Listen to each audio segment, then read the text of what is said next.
All right, what would you say is the biggest misconception of your job? Yeah, one of the biggest ones is that having a doula is a luxury. It's not. It's a necessity.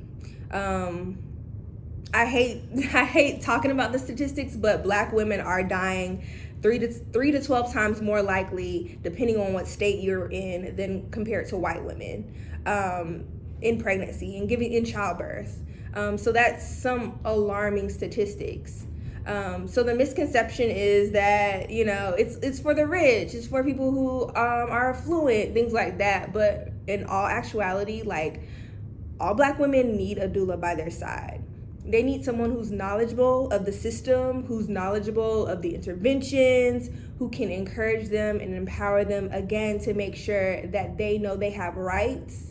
And that they can say no to something, they can say yes to something, and that their rights supersede any policy or any routine that the hospital has, that they need to be listened to. What happens in the hospitals or other places is that Black women aren't listened to, and that's when they need some assistance. They're ignored, or, oh no, you're being dramatic, you're not really in pain. And that's when that racial bias and the implicit bias comes in, and that's causing lives. But yeah, having a doula by your side is not a luxury. It is a necessity to continue to fight to make sure that we're living and having good, successful, safe birthing experiences in America. So, yeah.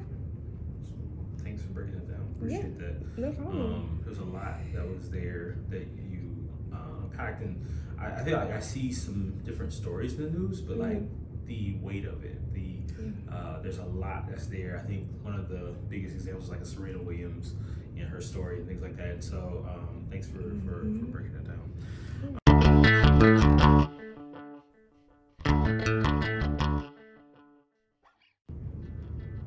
Welcome to another edition of the Imagine Exposure Vodcast. The podcast, we seek to help young people reverse engineer their dreams and their goals. We focus on practitioners who are really great in their craft in the fields of skill building, career development, and entrepreneurship is kind of our three big arms. And today we have a special guest who is someone who can give us insight on all three of those. And so today I'm talking to Miss Ebonie Garnett. She is a doula, and her name for business is called Born with Purpose LLC. It's a birth services company, and she's going to break it down for us today. How you doing, Ebonie? I'm good. Thank you so much for having me. Glad to be here. Thanks for doing the podcast. Our first question out the gate is, who are you and how do you define yourself? Yes. First of all, I am a believer. And then secondly, I'm a Black woman. I love to serve, so I'm a servant. I think that's one of my passions, just to love people through just helping them. I'm also a wife.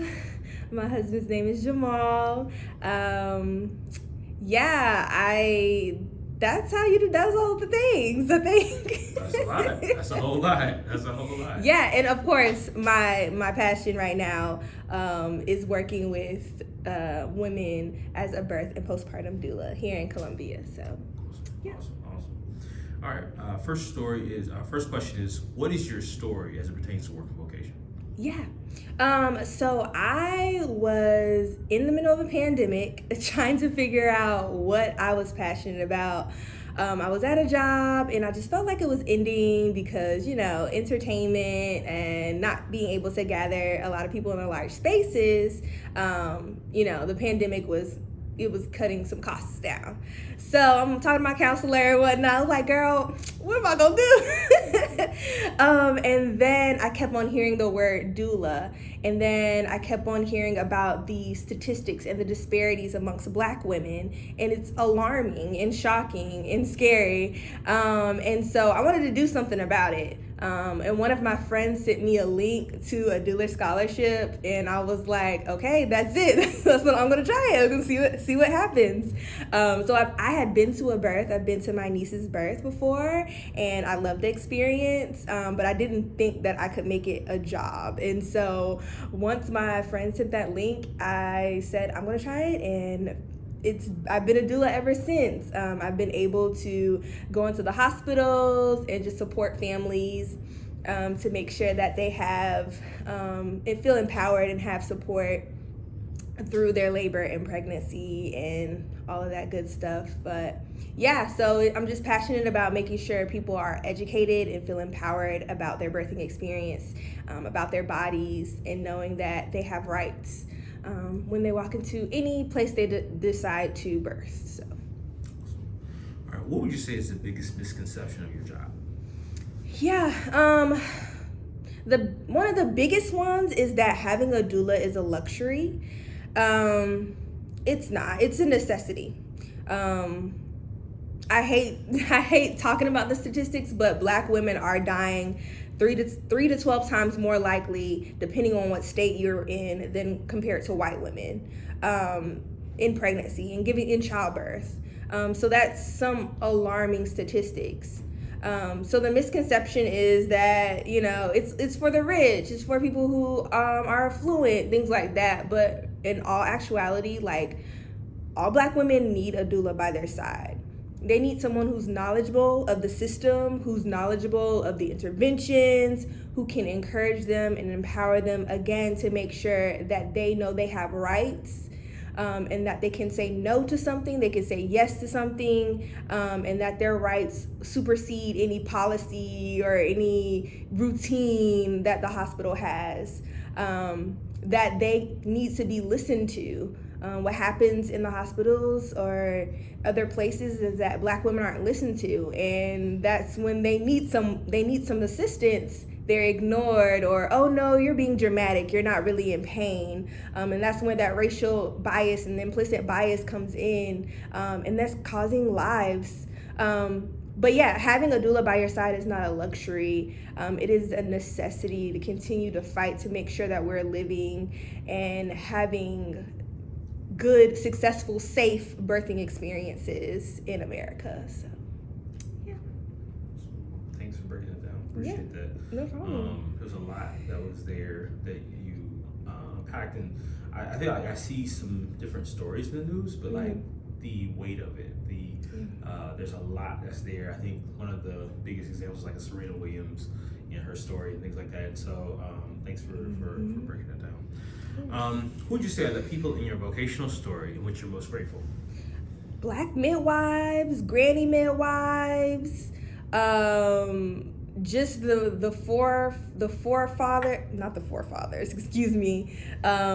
women who were experimented on as slaves, who didn't have any anesthesia, who were just surgically experimented on.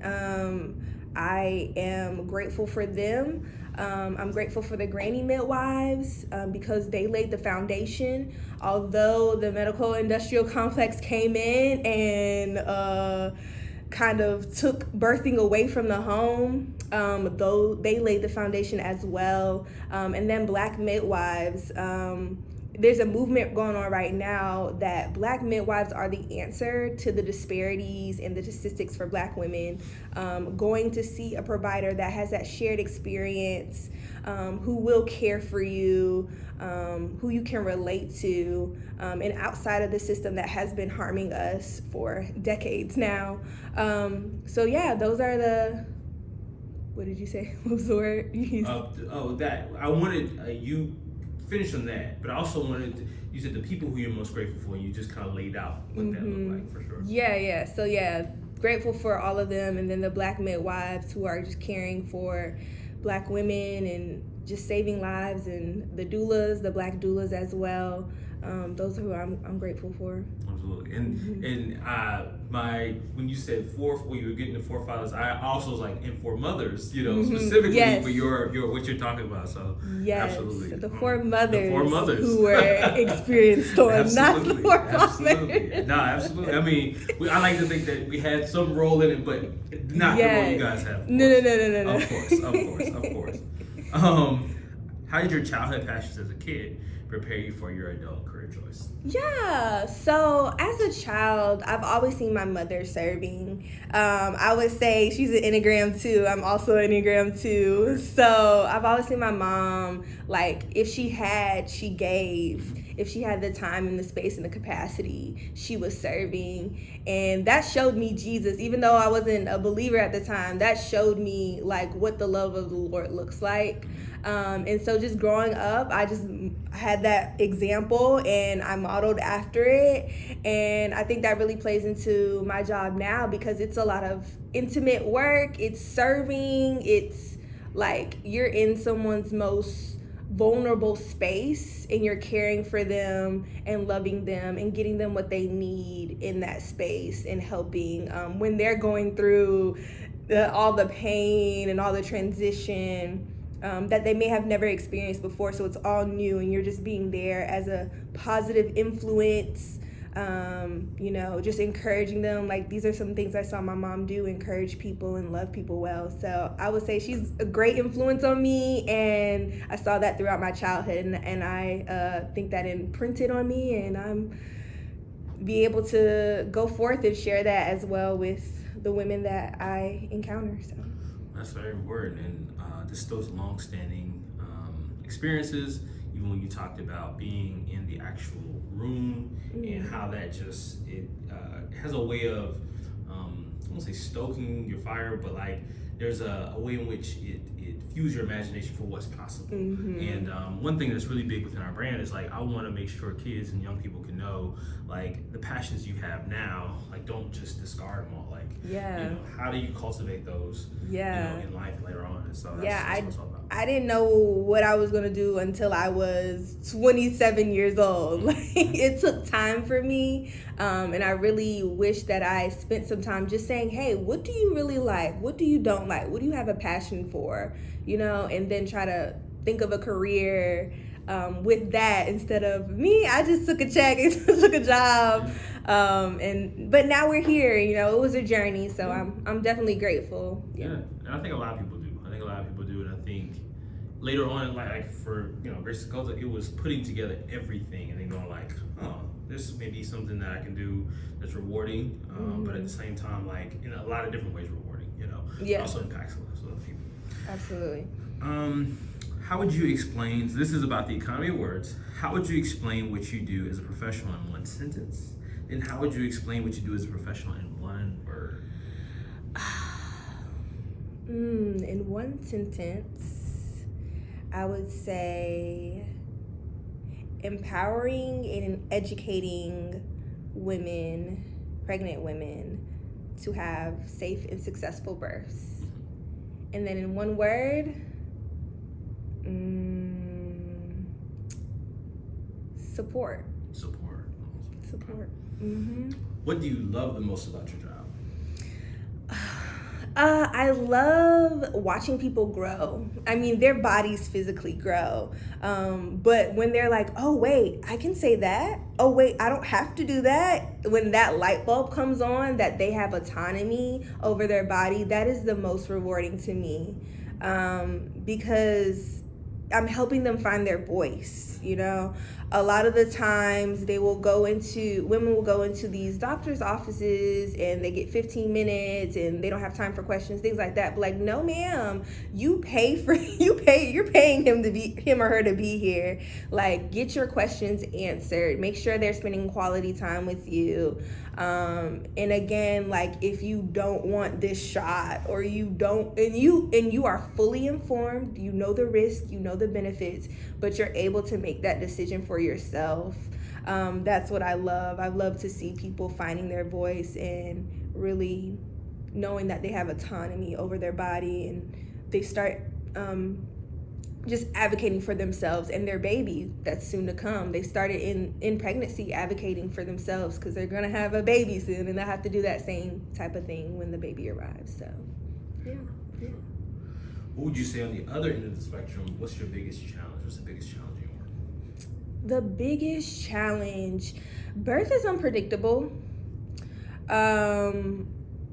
Things don't always go as what's on paper, what's on the plan. So just being there to comfort moms when things don't go the way they want it to go. And that's challenging because you don't know, you don't know what will happen. But just making sure that they have their affirmations, that they've worked through their fears. A lot of that is challenging because you got to get to the root of why are you scared of contractions, or why are you scared of X, Y, and Z? Let's get to the root of it. Okay, so what happens if X, Y, Z happens? Like, you will be okay. We will get through this. Your baby will be okay. They have X, Y, and Z. Just trying to make sure like everyone's really grounded. Because like I said, like birth is completely unpredictable. And another thing that's challenging is seeing people do the opposite of like feeling empowered, like people, just going with the flow. Like I support whatever my clients want to do, but sometimes it's hard to see them go with the flow or, do things that may not be in their best interest. But as a doula, like I support their choices and I make sure they're just informed and they're confident about their choices. So yeah. What steps must a person accomplish to either become certified or respected in your profession? Yeah, so there's tons and tons of doula trainings. In the state of South Carolina, you do not have to be a certified doula. Right now, I am working towards being certified just because I'll be able to accept Medicaid and TRICARE and things of that nature. But you do not have to be certified in the state of South Carolina. So it would be finding a training that aligns with your beliefs, with who you want your target audience to be. Look at the fees, because there's so many out there, but you want to get trained by someone you align with the things that are most important for you. So yeah, so training, and after your training, you can go out there and be a doula. Just doulas, there's so many levels to doulas. There's birth doulas, there's fertility doulas, postpartum doulas, so there's all types. So yeah, again, just finding a training that really meets your needs, your wants, your desires, and then you're a doula, just like that. For sure. Okay. Good to know. Specifically when we're talking about communities of color, generally, and it's for a variety of different reasons, historical, we don't always get into negotiation. And I would say like that's what helps our businesses become sustainable, and how we can hire staff and do other things. And so how does a person in your shoes negotiate salary or the value of their services in this career choice? That's a good question. Let me think about that. That's real. How do they negotiate their salary Or the value of their services? or the value of their services? We can come back to it. Yeah, let's come Oh, yeah, back. that's fine. But I think that the reason why I ask that question every guest is like, I think it's good for young people to start processing that now, because I think specifically, it's no secret I've been very vocal about being a Christian, and like, sometimes we have a mindset towards service, but when it comes to profession, like, how do you keep your get paid, right? Yeah, you have to get paid, your right? bills. So you gotta pay bills, for sure. Yeah, that is definitely a thing in the doula community, because most of our doulas just serve. Right. We want to make sure that we're supporting people who really need to be supported. But like, we have families, we have bills, and we can't like not get our money because like it's a business that we do have. So as far as pricing goes, you would look at what other doulas in your area are charging. And then you would base that off of how much you want to charge. So doulas can charge anywhere. So if you're just starting out, you may want to cut people, a discount, maybe in half or something like that. But definitely still know your worth, because there's a lot that goes into it. You have to be on call, you're teaching, you're educating, and then you have to be at birth. I've been to a birth that was 3 days, So yeah, you got to have that, you got to be compensated because that's a lot of time, mental capacity, and food and water and driving. All of that goes into play when you're doing this work. So yeah, doulas typically range in South Carolina, well, in this area, anywhere between 800 and then 1,500. So you have a smooth range, and you just add on, if you have a class you're teaching, you add on that to your package. If you feel like you're really called to like lactation or lactation consulting, you would add that to your package, and you just kind of get a feel for what you want to charge. And yeah, so yeah, make sure you charge. No, that's good. That's good. That's good because it's a very valuable service. You know what I mean? And I think that it's deserving of every penny because of the fact that, like, you're bringing a child into this world. Like, what's a more important or impactful or valuable job than that? And so that's awesome. Well, I will say that in some special cases, they're community-based doulas. Okay. And that is when you are in the community. You're not charging the community because, they're underserved, under-resourced. They don't have, $800 sitting around. Then you would get funders to fund your work. You make sure that you are still paid by outside sources, whether it's a grant or a fundraiser, campaigns, anything like that. And that way you can still serve the people in the community who need the resources, but you're also getting paid and making sure you're financially good and all that good stuff. So, yeah. For sure. All right. Based on what you know now about your vocation, what advice would you give yourself if you could go back on the first day of job and talk to that younger self? What would you say to that? Yes. Oh man, network. It's not the most easy for my personality. I'm an introvert. So it's hard for me to be like, okay, girl, let's get some coffee. Let's talk.